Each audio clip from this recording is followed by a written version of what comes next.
guys, welcome back. This time we talk about hand anatomy, everything about hand anatomy. The first thing we talk about is the fascia of the hand. The most important fascia is the deep fascia. The deep fascia is surrounding the muscles and form fibrocepta that divide the hand into different compartments. So this deep fascia, they define hand different compartments. The most important compartment is the palmar fascia, dorsal fascia, palmar aponeurosis, fibrous digital sheath. So palmar aponeurosis is the thick triangular part of the deep fascia of the palm. Triangular part. The function is that they protect the underlying tendon, vessels and nerves, and it helps anchor of the skin of the palmar, provide protection during grabbing, connect with the fibrous digital sheath. We talk about dorsal fascia. It covers with structures of the back of the hand, and it is relatively thin compared with palmar fascia. The palmar fascia is the thick, and the deep dorsal fascia is the thin. So the dorsal fascia, it covers extensor tendons and dorsal interosseo. So we talk about muscles of the hand. There are two main muscles of the hand. The first one is the thenar, hypothenar, lumbricalis, and the interosseo. So the first thenar muscles, there are four muscles located base of the thumb. They locate base of the thumb. And abductor pollicis brevis, flexor pollicis brevis, aponeuris pollicis, and adductor pollicis. As you can see in the picture, if you want to memorize it, just screenshot it.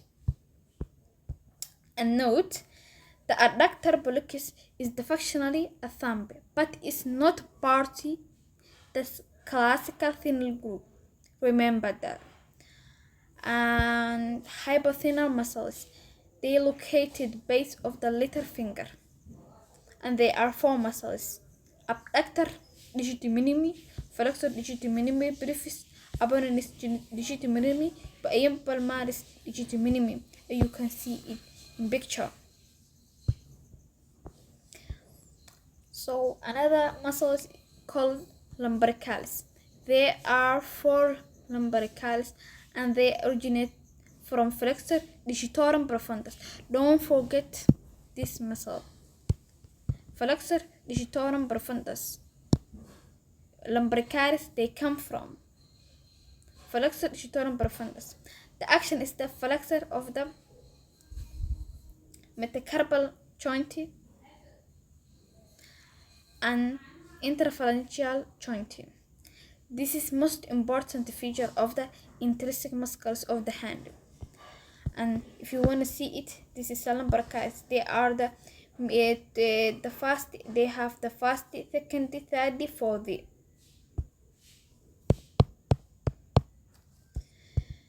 The nerve supply, the first and second lumbricalis is the median nerve, and third and fourth lumbricalis is supplied by ulnar nerve. We talk about interosseous. There are two groups: dorsal and palmar interossea. Dorsal interossea, there are four dorsal interossea, and they are abductive. Don't forget, they are abductive the finger. Interosseous, dorsal interosseous, they are abductive. If you want to see, as picture is this.